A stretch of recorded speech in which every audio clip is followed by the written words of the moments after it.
Today, we're taking a trip back in time to a truly pivotal moment in the history of open-source databases. We're talking about the release of Postgres 9.0. Now, this wasn't just some run-of-the-mill update. It was a release that completely changed the game for what Postgres could be and who could use it. So, let's set the scene. By 2010, anyone who is serious about databases knew that PostgreSQL was a powerhouse. It was robust, it followed the standards, and you could extend it to do just about anything. But there was always a but, wasn't there? A single, critical, missing piece was keeping it from playing in the big leagues with the major enterprise apps. So what was it? To really get why version 9.0 was such a bombshell, we first need to understand the world before it happened. We need to talk about that big, gaping hole in its feature set. PostgreSQL's reputation was already rock solid. People trusted it. You knew if you put your data in Postgres, it was safe. You could build incredibly complex systems on it, and you knew it wouldn't just fall over. For a lot of projects, it was the go-to, dependable choice. But then you have this thing called high availability. And it's exactly what it sounds like. It's the promise that your system stays online no matter what happens. A server fails? No problem. Another one takes over instantly without anyone even noticing. And this was Postgres' Achilles heel. It was reliable for sure, but built-in high availability? Nope, that just wasn't in its DNA, at least not yet. And that, right there, is the heart of the issue. A reliable system doesn't lose your data, which is great. But a resilient system doesn't go down in the first place. PostgreSQL had the first part covered, but to really compete at the highest level, it desperately needed to become the latter. Okay, so with that problem set up, this is where the story gets really good. This is where the revolution kicks off. The moment PostgreSQL decided to take a massive leap forward and completely redefine what it was capable of.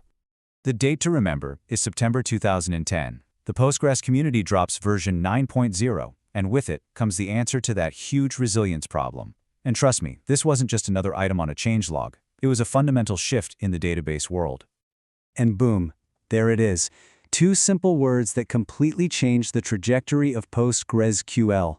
Streaming replication. This wasn't some minor tweak under the hood. This was the headline feature, the one that everyone had been waiting for. It was the key that was about to unlock a whole new era. And 9.0 wasn't a one-trick pony. Not at all. It also gave us hot standby, which was huge. It meant you could actually run read-only queries on your replicas, a massive win for scaling. It added more flexible function blocks, much tighter security with column-level permissions, and a seriously needed performance boost to vacuum. But let's be real, the undisputed star of the show was streaming replication. All right, so I've been hyping up streaming replication a lot. But what does it actually do? How does this thing work? Let's break it down nice and simple.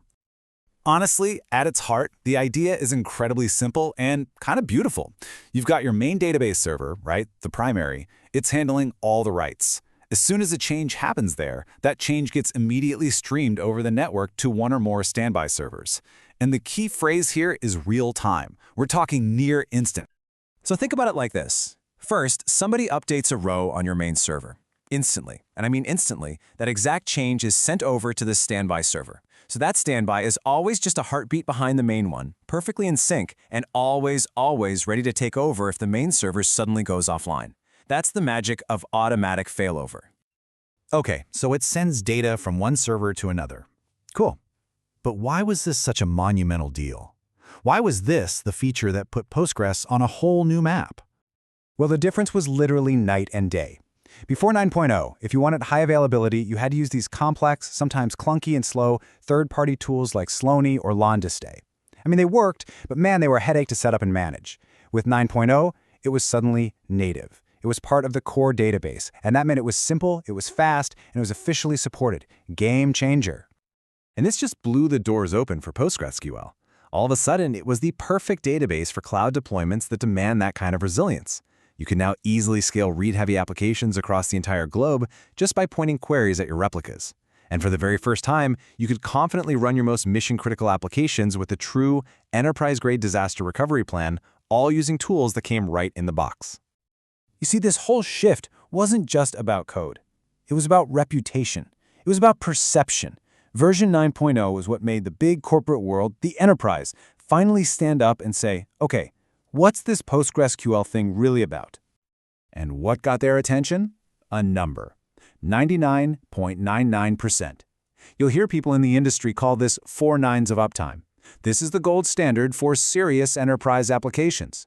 And with streaming replication, Postgres could now realistically deliver this level of nonstop operation, which made it a totally viable alternative to those super expensive commercial databases. And this brings us full circle, right back to that key idea. The transformation was finally complete. The conversation shifted from PostgreSQL protects my data to PostgreSQL protects my data and keeps my application online no matter what. That is a world of difference. There's this quote that just perfectly sums up the whole philosophy here. Replication isn't redundancy, it's readiness. You're not just making a spare copy of your server that sits there collecting dust. You're building a system that is in a constant state of readiness, totally prepared to handle failure at any given moment. And really, that's the bottom line. This single-release armed PostgreSQL with the one tool it needed to step into any arena, to handle pretty much any workload, and to be ready for whatever the enterprise world could possibly throw at it. But you know, the story never stops there, right? The evolution of Postgres just kept on going. Next time, we're going to jump ahead a few years to version 9.4, a release that completely blurred the lines between relational and NoSQL databases with the introduction of a crazy powerful data type, JSONB. You are not going to want to miss that one.